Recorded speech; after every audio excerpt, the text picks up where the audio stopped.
Day 435, still alive, feeling good, even though it's 12:59, so 1 a.m. Should be asleep. I should be tired. And you're thinking, oh, probably took another nap on the couch and got up and moved over, did his push-ups. No, no nap today. I'm still just going on regular sleep, and I don't know why I'm still awake. I don't know why. I feel like I can stay up for another hour and be no problem. Well, correction, no problem today, but I'm sure tomorrow I'm going to feel it. And probably Wednesday.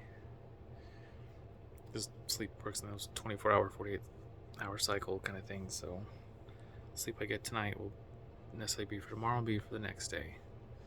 It kind of keeps rolling that way. Anyways, got up early.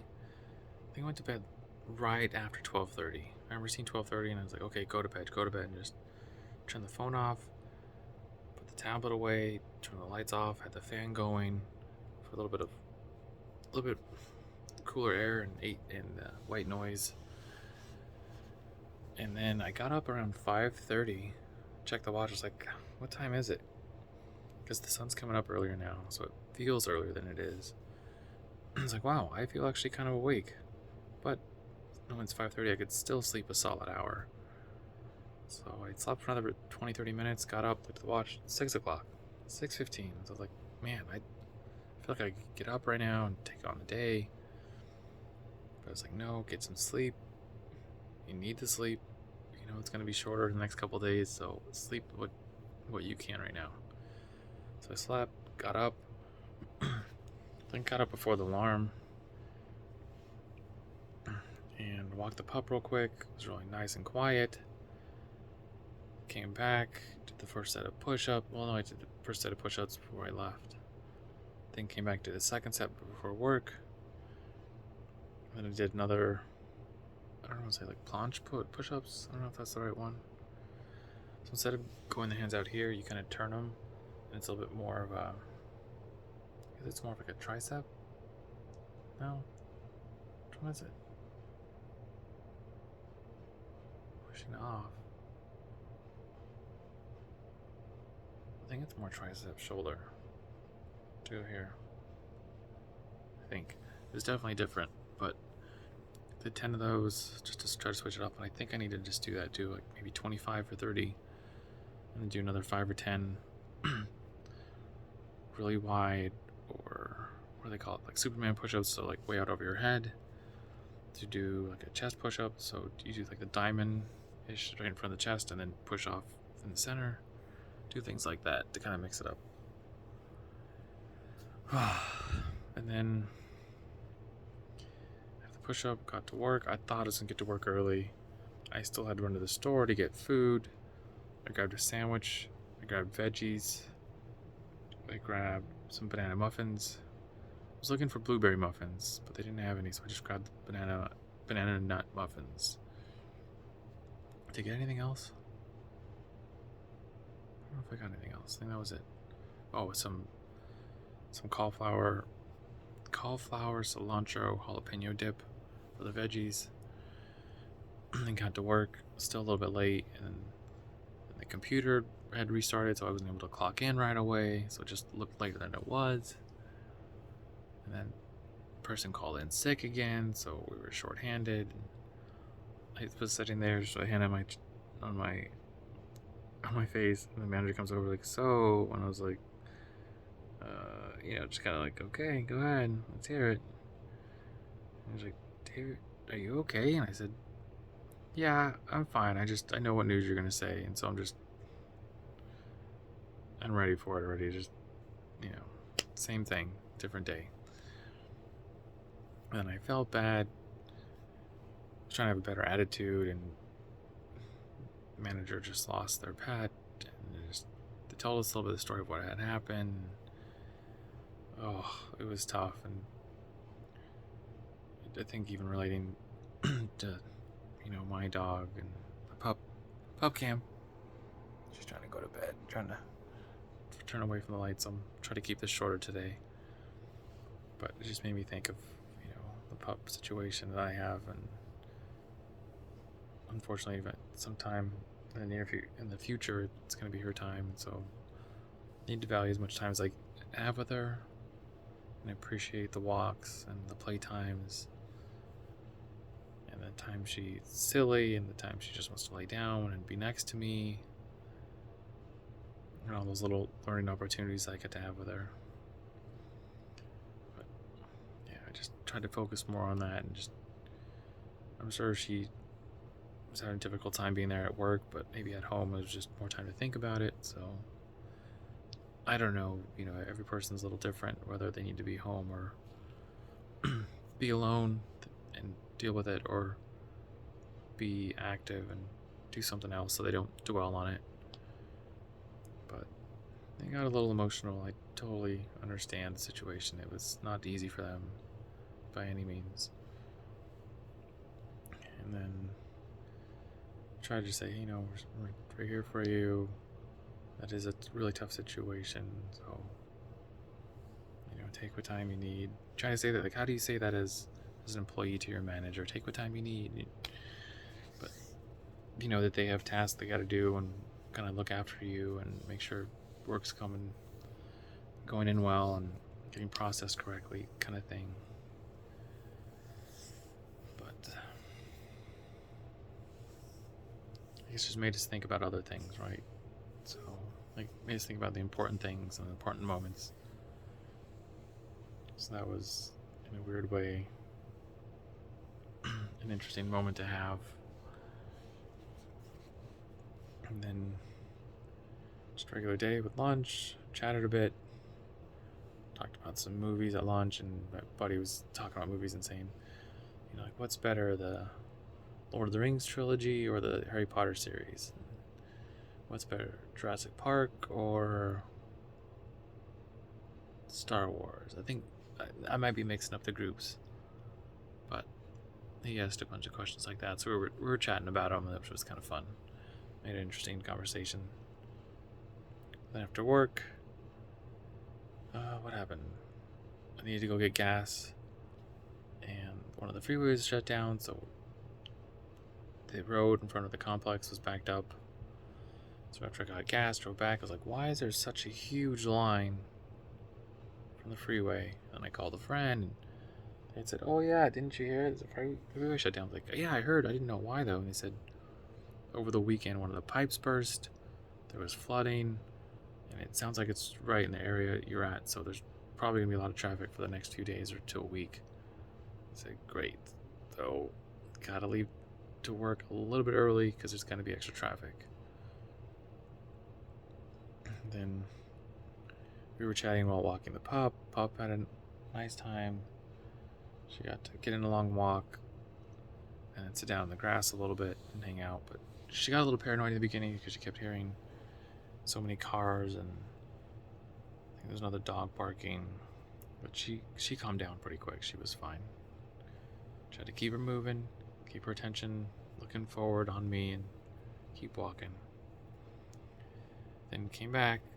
I was worried about traffic, so I tried to get ready for the run. Charged the GoPro real quick because last couple weeks we had snakes, and so I was like, who knows if we see coyotes or snakes this time, but who knows, so might as well be prepared. Not that I'm gonna get super close, but just close enough where you can see what kind of creature it is. So got ready, tried to get over there early. Got there 5 minutes early, which wasn't bad. Traffic wasn't an issue. My buddy Jason, he texted me, he's like, I'm going to be really late, so I'll just try to catch up to you guys. He didn't end up catching up, he just kind of did his own run, and then afterwards we did a run together. But we did get to go on a new trail today, which was nice. It was super sandy, kind of like beach sandy, or the ones where you try to run and you just sink in a couple inches. And so that made an interesting run, but it was kind of cool. We were running, got about halfway in, 1.7 miles in, maybe 2. I think it was under 2. And there was a girl just getting ready to go up the hill that we were coming down. She had gotten out of the way because she saw there was about 20 of us. And then our group lead was like, hey, you're welcome to join in. She's like, she like big old smile, like, really, I can? I was like, yeah, just come and join in. and she jumped right in. She was talking with one of my friends, Rachel, and they had actually like, gone to high school, like really close to each other, like almost in the same town. So it was cool that they got to chat, and I think helped welcome them. And I'm so glad that that had happened. It was a cool little moment. And then we just kept chugging along this new trail, which was nice. I almost tripped like 2 or 3 times. One of the guys, Thomas, the guy that we were talking about last week with the snacks, he did bring snacks again today, which is kind of funny. But he was right behind me, and I didn't get my foot up high enough and kind of almost kicked a rock. And it's like, oh, good recovery, well done. I recovered, thankfully. Just, you could keep putting your foot in front of the other, just have to do it a little faster. But then we got out of the trail. We're about just over a mile out, and we start heading downhill, and we get to about, I want to say like the breaking point. It's just right around like 1.9 miles out, and then the lead stopped, thinking like, hey, it's just straight back from here, so go ahead and go. You don't need to stop if you don't need to. And so I see about 4 of the guys in the front take off. I'm like, all right, let's go catch them.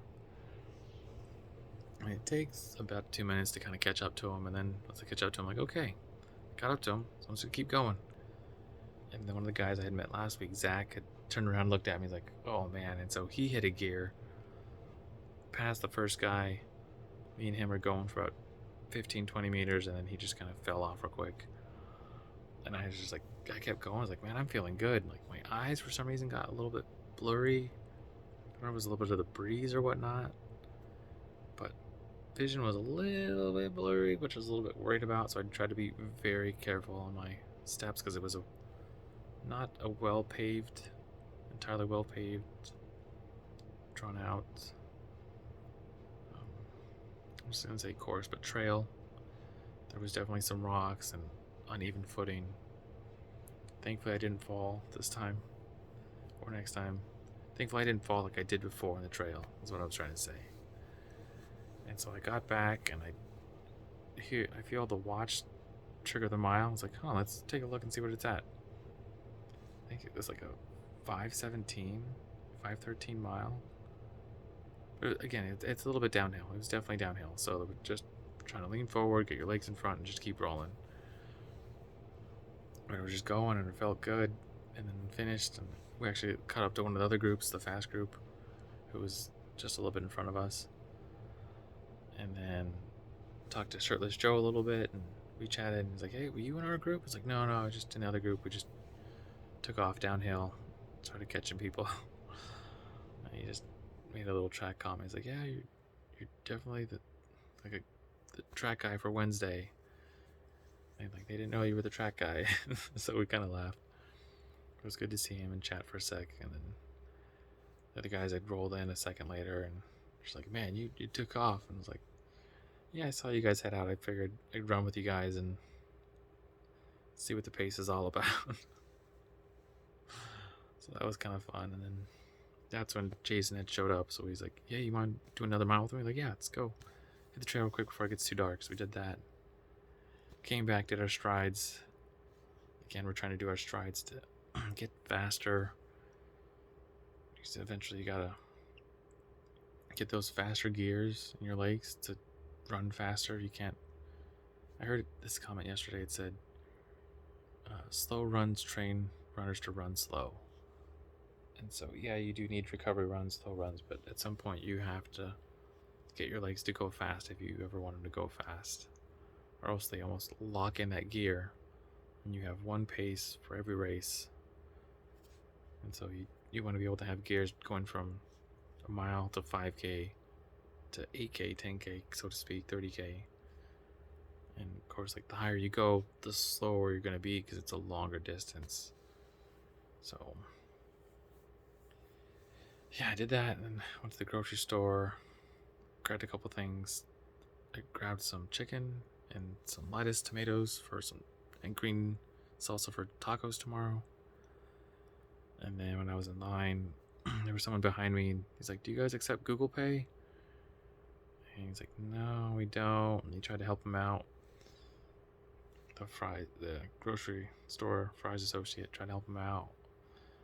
And I was like, oh man, that sucks. And I was like, hey man, how much food do you have? He's like, maybe $10 worth. And I was like, just come over here and I'll pay for it. It's fine. It's like, oh cool. Do you have Zelle or Venmo? I was like, yeah, I have either one. But and then he said apparently his money got stuck in the, let's say Google app, the Apple app. So I said, like, man, sorry. He's like, it's stuck in there. Like, dude, don't worry about it. It's $10. Just take your stuff, enjoy it, pay it forward to the next time you see someone in line who might need help. So just good deed for the day. Pay it forward, pretty much. So that was a cool moment to have, and it wasn't planned. It was just, hey man, just get the food, get out. You don't need to stress about it. I'm sure you got places to be. So hopefully you're out there. I didn't get your name, but hopefully you're doing well, buddy. And then came back, was talking on the phone again with my friend, and then was trying to make spaghetti, play with the pup, play with spaghetti, or make spaghetti, play with the pup, back and forth. And it was a late dinner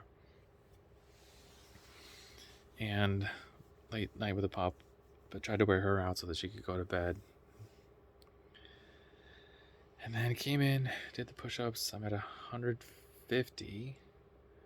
And I also did a set of squat shoulder press. I did like a hip, I can't remember if it's hip thrust, but you get like the kettlebell and you go down. It's like a goblet squat. Maybe it's a goblet squat. I get it mixed up between which one. It's a goblet squat.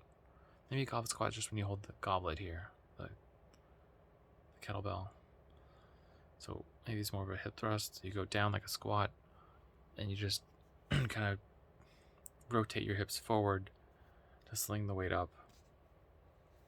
And I did like a single leg raise, where I guess it's a leg press, leg raise, I don't know. Where I'm kind of on my shoulders. I got like one leg on the ground, the other foot up, and I push off with the one foot that's planted. So I did it, trying to get back into the working out 15-20 minutes a day, plus the running. But I fell off last week, Wednesday, Thursday, Friday, Saturday, Sunday. I didn't do any. No, sorry. Thursday, Friday, Saturday, Sunday. Those 4 days I didn't do anything else. And I thought maybe just Wednesday I would take off, or Thursday I would take off. I didn't get going again, so might be just picking up 4 days a week instead of 3 days, and just get to 5, and then get to 6, and then get to 7, and just get it so it's a routine. Just whenever I have time, just do an extra set of dips, extra set of pull-ups, extra kettlebell swings, shoulder presses, bicep curls, that kind of thing. Just keep adding in sets here and there, and they build up, especially over the course of a week, a month. So that's the day in a nutshell. So call it a night there. So run your life with health and happiness, and have a good night.